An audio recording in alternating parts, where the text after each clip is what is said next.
इसी प्रकार अन्य प्रसंगों को श्रवण करने के लिए महाराज श्री के एकमात्र अधिकृत ऑफिशियल यूट्यूब चैनल को सब्सक्राइब करके बेल आइकन को अवश्य दबा दें।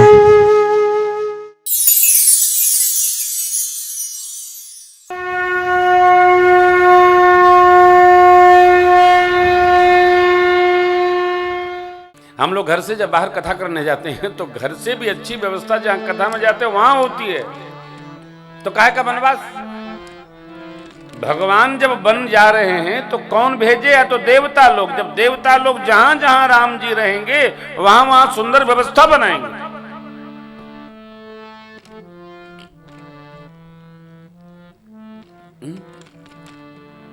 जय कुंभ शिविर में गए थे, कैसी व्यवस्था लगी? अच्छी थी। तो विराज कुंभ में अच्छी व्यवस्था थी। आप लोगों को तो थोड़ा सा आना जाना पड़ता था। तो बड़ी अच्छी व्यवस्था कुंभ में है ना। गर्म पानी भी था, ठंडा पानी भी था। मन करे नहाओ, मन करे 3 दिन न नहाओ। खूब अच्छी व्यवस्था थी। हाँ, नहीं तो बहुत ठंड थी भाई, क्या बताऊँ। हम तो 3-3 दिन नहीं नहाते थे। अरे कमरे में नहाते थे, त्रिवेणी जी में नहीं नहाते थे। नहीं नहाते इसका मतलब थोड़ी कि नहीं नहाते थे। अरे राम राम, हम 2 बार नहाते हैं, एक बार सवेरे, एक बार कथा में जाने के पहले। ऐसा नहीं, हाँ नहाना चाहिए। नहाने से शरीर की शुद्धि होती है, शुचिता हो जाती है। स्मरण करने से अंतर शुद्धि हो जाती है। लेकिन जब आप त्रिवेणी संगम में ये रास्ता मोड़ो, ये रास्ता मोड़ो, तो दूर था निवास, बहुत दूर था शिविर। कल शिविर की पूर्णाहुति हुई है, लेकिन बहुत सुंदर। भगवान जब गए ना वन में, कितनी सुंदर व्यवस्था। देवता लोगों ने बनाई। कैसे बनाई? दिव्य बनाई। भगवान का मंदिर बन गया। विश्वकर्मा जी ने आकर भगवान के चित्रकूट में कुटिया बनाई। तो केवल इसके लिए, केवल किसके लिए?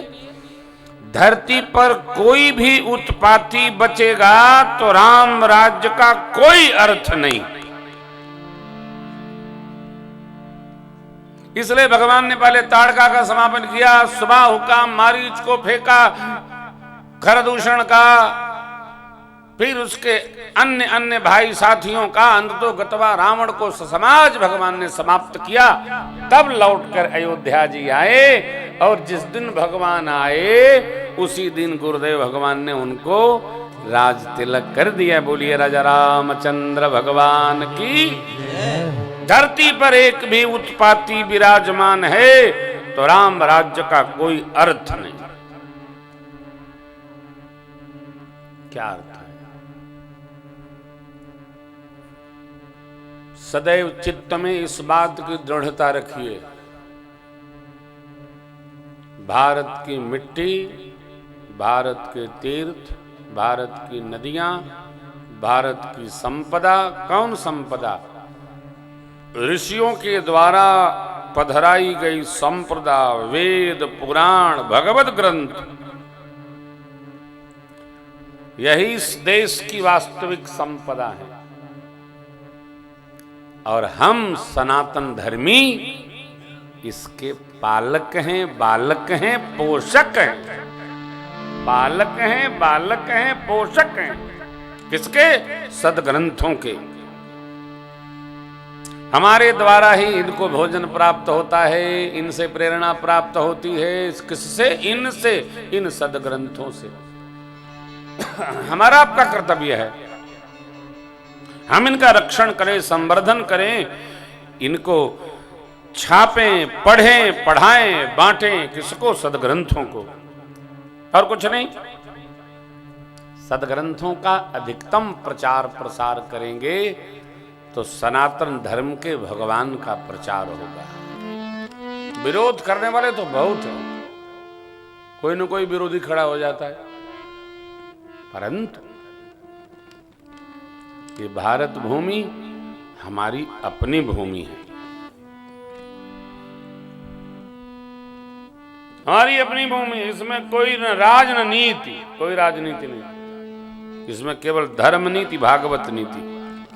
यह देश हमारा है। भारतवर्ष में कुछ भी घटनाक्रम आता है उसके हम जिम्मेदार हैं। इसलिए एक एक पल, एक एक क्षण, एक एक तिनका, एक एक द्रव्य सब हमारा राष्ट्र देव के लिए समर्पित होना चाहिए। क्षण भी, पल भी, कण भी, मन भी सब समर्पित होना चाहिए। हम आखिर हमको कौन सा देश है? आप जरा सोचिए, हमको कौन सा और देश है? कहीं भी आप जाइएगा मिली जुली केवल यही भूमि ऐसी है, गंगा यमुना कृष्णा कावेरी की भूमि जो हमारी निज भूमि है। इतना प्रेम आप कहीं नहीं कर सकते जाकर, और न कहीं जाकर रह सकते। कई लोग महापुरुष लोग ये ऐसा है वो ऐसा है, कई भारत जैसा कुछ नहीं।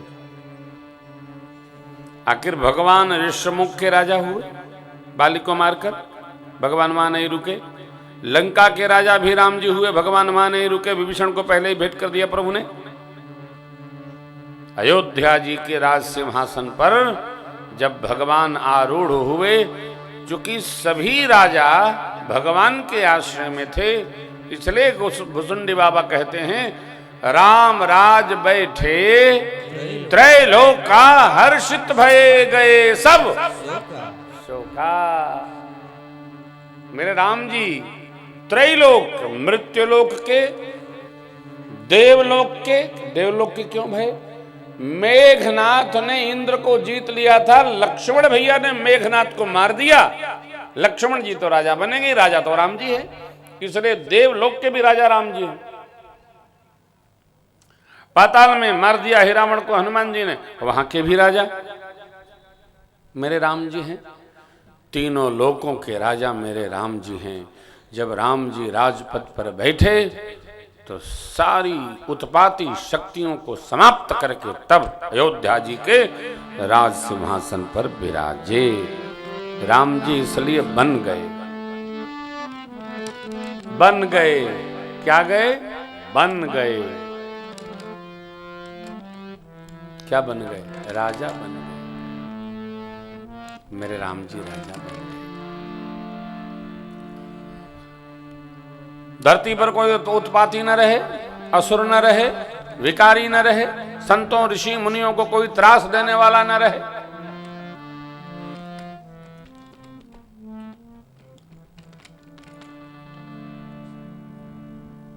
कौन रहे?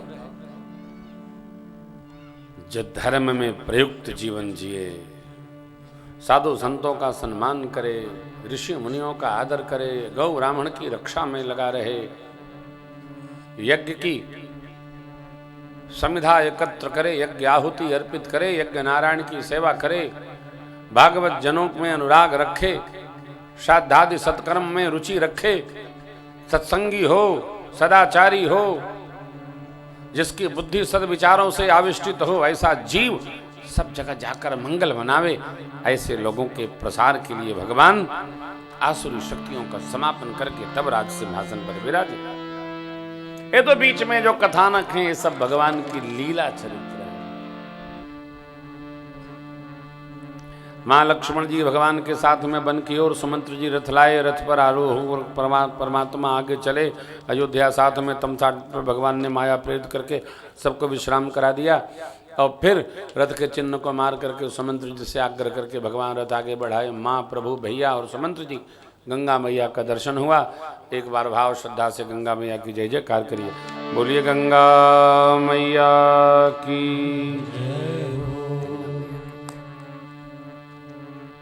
जीवन में यह निष्ठा बनाकर रखनी है। क्या? देव निष्ठा, भजन निष्ठा, सदाचार की निष्ठा, धर्मशीलता की निष्ठा, सद्वृत्ति की निष्ठा, सत्य की निष्ठा, अरे शुद्ध मन की निष्ठा। जानते हैं, यही तो मैं निवेदन कर रहा था, ये तीन अपनी प्रॉपर्टी है। सत्कर्म, परमार्थ धर्म में रुचि और शुद्ध मन। ये कभी कोई लेगा नहीं, ये हमारे पास रहेगा। इसलिए इनमें रमना चाहिए भैया, इनमें लगना चाहिए। शरीर बदलेगा, मन नहीं बदलेगा।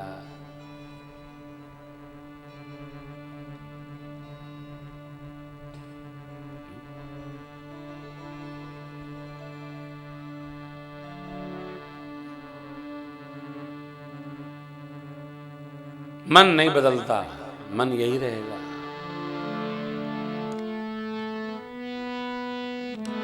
पंडियों की पिटारी नहीं बदलती है, जो एकत्र करेंगे वही हमारे साथ चलेंगे। पुण्यों की पिटारी ये कम होने वाली नहीं। पुण्य वर्धन हो हमारा, माध्यम कोई अपना लीजिए, पुण्य बढ़ाइए। पुण्य बढ़ने से धर्म में बुद्धि गतिमान होती है। सबकी बुद्धि गतिमान नहीं होती, जिसकी होती है वो भाग्यशाली है। आप देखिए, कई लोगों को आप कितना भी कहते रहिए, चलिए ना भगवान की कथा हो रही है, हाँ चलो चलो हम भी आते हैं, चलो। वो सर 9 दिन गुजार देंगे कहते कहते, आएंगे नहीं। क्योंकि जब तक पुण्यों का प्रभाव नहीं होता है तब तक भगवत भजन में मन रमता नहीं। मन तो तब रमेगा जब पुण्य हमको प्रेरित करेंगे, बैठने नहीं देते हैं।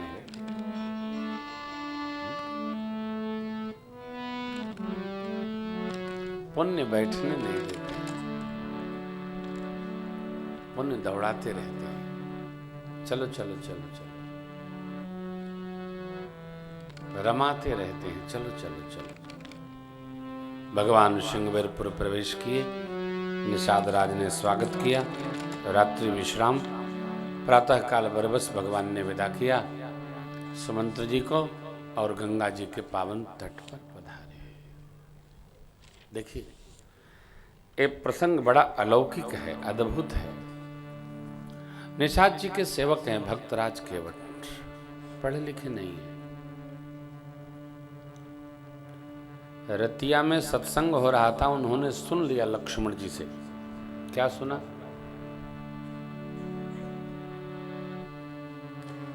सखा परम परमारथे मन क्रम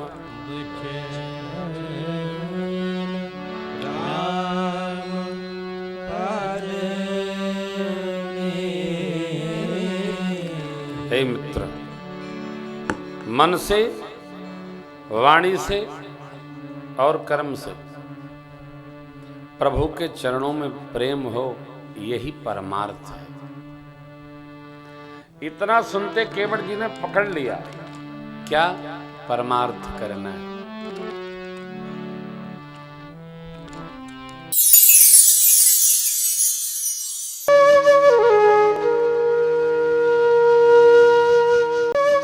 इसी प्रकार अन्य प्रसंगों को श्रवण करने के लिए महाराज श्री के एकमात्र अधिकृत ऑफिशियल YouTube चैनल को सब्सक्राइब करके बेल आइकन को अवश्य दबा दें।